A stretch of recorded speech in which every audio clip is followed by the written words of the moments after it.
Happy June, everyone. Time to check in and let you know what's happening with the latest in development of my video game, Earl the Tomb Robber. If you're tuning in for the first time, Earl the Tomb Robber is a story-driven, single-player, third-person adventure game. It's started with the premise, what if Pixar made an Uncharted game without all the shooty bits? Firstly, I'm excited to announce that the first major milestone has been reached. I've completed the initial pass on the Desert Plains level of the game. The level is fully playable from start to finish, but still needs more polish and plenty of bug fixing. Eventually, I'll be replacing much of the music and fully replacing the temporary AI voice acting with professional voice actors. The Desert Plains level is one of 5 planned environmental stages of the game, including jungle ruins, mountain pass, tropical coastline, and a haunted forest. Each environment has several tombs to explore, challenging puzzles to solve, and unique enemies to defeat. Now, I'm not sure if anyone else does this when designing their game levels, but the Desert Plains are not the first level in the game. It's actually right in the middle, because this genre is fairly new to me, and I've got a lot to learn, so I don't expect the first levels I learn to build to be the very best. So my personal philosophy is to build from the middle out. This way, by the time I'm designing the first and the final levels, I'm far more experienced and able to make something much more exciting. Those first and last impressions the player has of the game are the most important after all.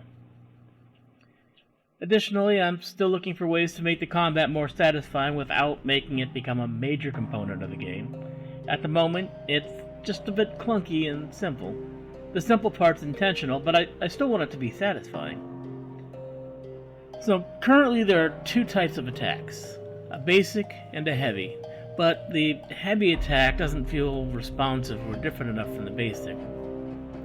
It's a slower attack that hits for twice as much damage if you connect, but it's just not fun to use, so I almost always stick with the basic attack. I may end up cutting the heavy attack in the end. The player still has the ability to dodge roll and use bombs to attack enemies if you equip them, so there are some basic choices to make during combat. This leads me to my second challenge: how to upgrade the shovel. The player's only weapon is Earl's trusty shovel, and of course you get to name the shovel. He uses the shovel both in combat and for digging up treasures, and even puzzle solving along the way. The player has the option of upgrading their gear and outfits by spending some of the money earned by collecting treasures. Bombs can be upgraded so that you can carry more at a time and they do more damage. Health packs can be similarly upgraded. You can even spend money to buy entirely new outfits for Earl. So it makes sense to me that the player would also be able to upgrade their shovel, but I'm just really not sure what to do with it. I could make it do more damage in battle, of course, but is there anything else? I thought maybe including elemental effects, but it seems a bit cliche. If you have any ideas, I would love to hear them. Well, the main plot of the story is fully outlined, no spoilers. There are still a lot of details I've yet to fill in, including the ending. Much of this story is based on my own personal journey with battling with chronic illness and pain, as well as mental issues like depression and isolation. And part of my personal journey and learning about myself is making this game, so naturally I don't have an ending yet. It's an ongoing journey that I mirror through gameplay.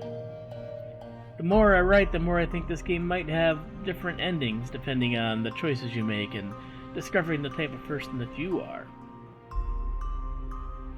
I tend to switch modes several times during production, focusing on writing the story for a while, and then switching to actually programming and making the game. These are very different thought processes, so I don't try to do both at the same time.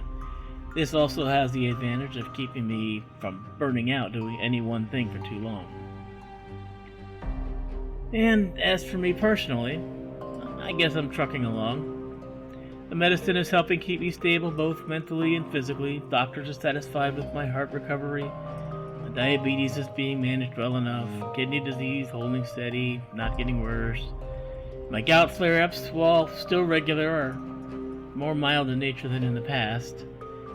There are still days where I can't really get around or use my hands at all. Days where finding the motivation to get out of bed is challenging. Thankfully, my pets have no lack of motivation and ensure that I get up whether I want to or not. So that's it. Let me know if you enjoyed this longer format devlog and tell me what you want to know more about. See you next time.